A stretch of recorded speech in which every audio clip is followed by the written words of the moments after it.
Esses dias eu tava revisitando alguns jogos antigos de PlayStation 2 que eu jogava na infância, e eu não poderia ter tido uma ideia melhor. Porque, apesar das limitações técnicas e gráficas da época, esses jogos ainda conseguem ser absurdamente divertidos até hoje. E enquanto eu tava matando a saudade de alguns jogos, e terminando de zerar alguns que eu não tive chance na infância, eu percebi que eu jogava muito jogo de luta, bicho. Muito mais que hoje, onde a minha biblioteca se resume a The King of Fighters, Street Fighter, Mortal Kombat e Tekken. Então, depois de jogar algumas horas desses jogos, eu comecei a perceber várias características que eles tinham em comum, que era justamente o que fazia eu sentir vontade de continuar jogando eles. E o mais importante e até triste é como essas características foram se perdendo nos jogos de lutas ao longo do tempo. Bom, hoje eu quero bater um papo com vocês a respeito do porquê eu acho que o sistema de progressão, mecânicas e implementações que esses jogos tinham ainda funcionam tão bem e por que eu achar esses jogos até hoje superiores aos que existem hoje em dia. Eu sou o Fox e sejam bem-vindos a esse vídeo.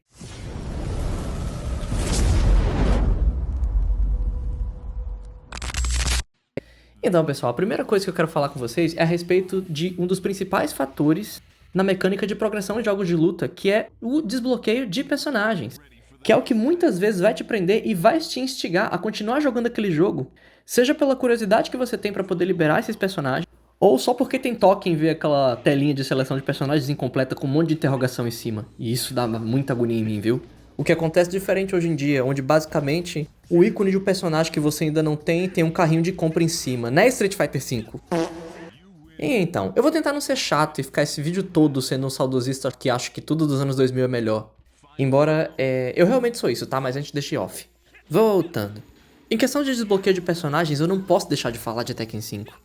E de como esse jogo te incentiva de forma brilhante a continuar jogando. Porque você sempre libera um personagem novo a cada vez que termina o modo história. E além disso, você libera uma cutscene exclusiva do final daquele personagem que você jogou. E era sempre uma sensação ótima você abrir a lista de personagens e ver o personagem novo que você liberou. Ter a curiosidade de ir lá jogar com ele, ver as skins que ele tem, aprender o seu estilo de luta. E no meio disso, você podia descobrir o seu personagem favorito. E aprender os vários tipos de mecânica de luta que esse jogo tem. E isso tudo se retroalimentando. Porque cada vez mais você vai vendo a listinha de personagens se completando e você começa a se perguntar quem é o último.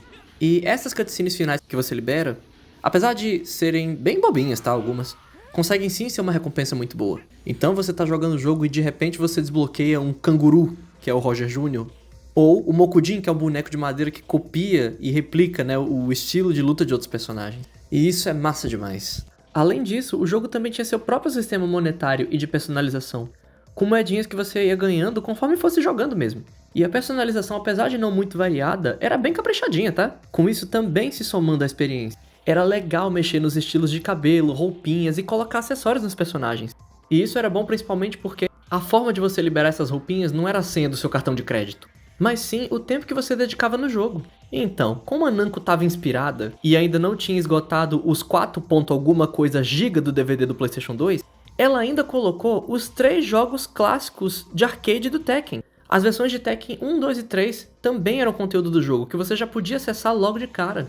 Coisa que com certeza hoje seria facilmente cobrado uma DLC. Com direito a você poder ouvir a trilha sonora dos jogos antigos e tudo. E, pra terminar, o jogo ainda tem um modo de fases, chamado de Tekken Devil Within, que é uma espécie de beat'em up 3D, onde você joga com o Jin invadindo as instalações da Mishima Zaibatsu.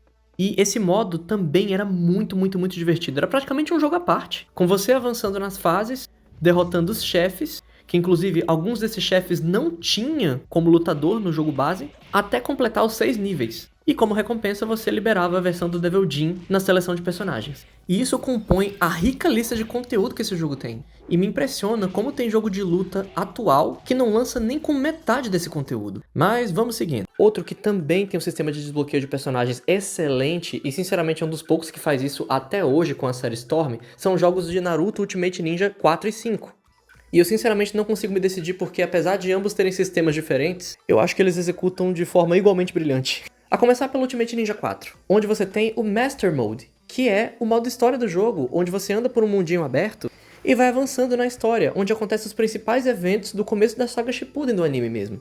E no meio das lutas vai liberando os personagens pra poder usar no modo Free Battle, que seria equivalente ao modo Versus de qualquer jogo de luta. Só que além de desbloqueando os personagens lutando naturalmente no modo história, você achava pelo caminho alguns itens chamados Piece of Memory, que eram os itenzinhos que você usava no outro modo nesse jogo, que é o Hero Mode, onde cada item desse que você coleta serve para avançar um capítulo nesse modo, que representa a fase clássica de Naruto. E aí, jogando esse modo, você vai revivendo as lutas clássicas e vai liberando os personagens antigos para poder jogar.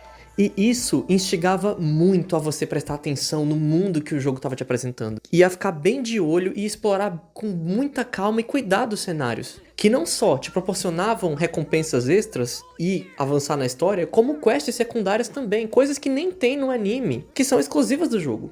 Com o Naruto tendo um sistema de evolução próprio nesse modo. Aprendendo jutsus novos, aumentando a barra de chakra e de vida. E formas diferentes de se locomover pelo mapa. E esse estilo de mundo aberto, até hoje, pra mim, não foi feito nada igual, mesmo nos Naruto Storm de PlayStation 3 em diante. Porque, de fato, esse mundinho que esses jogos te proporcionavam, conseguiam te imergir e te dar recompensas de qualidade e fazer com que você acreditasse que você realmente tá na Vila da Folha, de que você tá no País do Fogo, de que você tá explorando um lugar que realmente existe, estando familiarizado com os locais que existem no anime. E com isso, não querendo perder nem um pouco de nada das recompensas que o jogo pode te proporcionar. Naruto Ultimate Ninja 5 é outro que consegue implementar sistemas e mesclar mecânicas que fazem o jogo funcionar muito bem.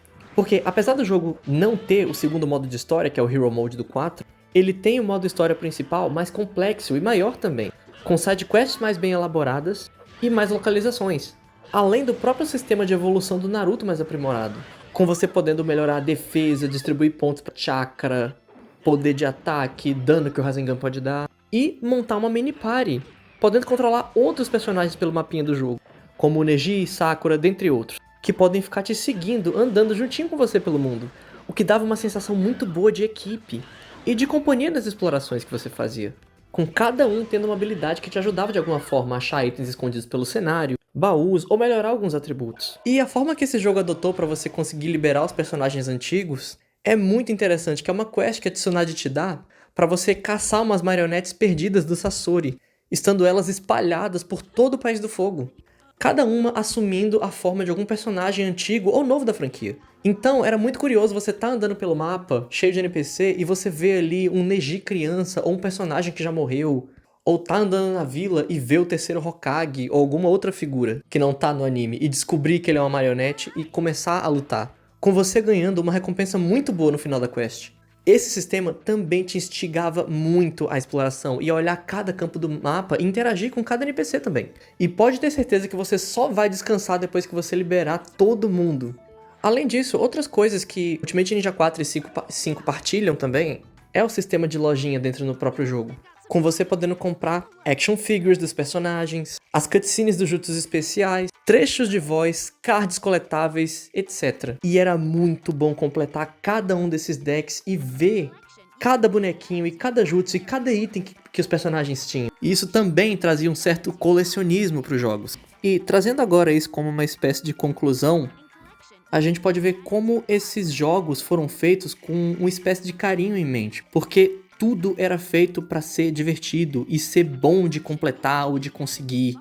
As quests, o sistema monetário, a lojinha, tudo foi feito para poder prender o jogador por mais e mais tempo para ele ficar imerso naquele mundo. Mesmo que esse jogador nem seja lá um grande jogador de luta, que queira seguir um modo profissional, que se preocupe com frames para poder acertar golpes, enfim, esse lado competitivo. Mas sim a recompensa da sensação de exploração e conquista que esses jogos, mesmo sendo de luta, conseguiam proporcionar. A moeda de troca desses jogos eram o seu próprio tempo.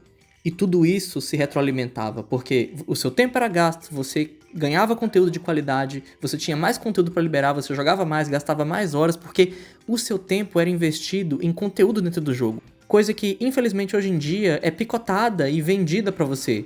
Conteúdos que claramente já deveriam estar no jogo final e que estão presos numa compra, sem nenhuma satisfação por trás envolvida. Porque não depende mais de como e de quanto tempo você joga um jogo, mas sim de quanto você pode gastar. E mesmo os jogos atuais que permitem com que você consiga comprar com a própria moeda do jogo, fazem isso de uma forma muito desleal, porque você precisa fazer um grind muito absurdo para poder liberar um personagemzinho e depois fazer tudo de novo caso queira liberar tudo. O seu tempo ele não é mais tão respeitado. Então, jogue o jogo eternamente pelo resto da sua vida ou pague e libere tudo rapidinho. Eu, sinceramente, não me sinto confortável dentre essas duas únicas opções. Eu prefiro pagar num jogo que tenha qualidade ótima e que eu tenha prazer de jogar ele e as minhas próprias horas gastas no jogo, de forma leal, façam com que eu libere as coisas e ganhe. E me sinta bem com isso. Enfim, eu pautei esse vídeo nos principais dessa lista, que são os jogos do Naruto e o Tekken, mas a gente pode falar de vários outros. Outros como Marvel Nemesis Rise of the Imperfects, que também tinha um sistema de progressão pela história muito bom e era um jogo de luta 3D muito bem feito na época, não tem nada hoje em dia parecido com isso, inclusive. As próprias coletâneas do Street Fighter, que você conseguia liberar os personagens secretos por meio de códigos, o Shin Akuma, o Shin Bison. A gente também pode falar de Marvel vs Capcom também, onde eu nem acho que o sistema de desbloqueio de personagens seja tão interessante, que é por meio de uma lojinha que tem lá, mas ainda assim é muito melhor do que você só gastar dinheiro com o jogo, e de certa forma é até que justo. O grind é até que grandinho, mas é muito personagem. Se eu não me engano, são 64 lutadores. E é isso, meus amigos. Espero que vocês tenham gostado e até o próximo vídeo. Tchau.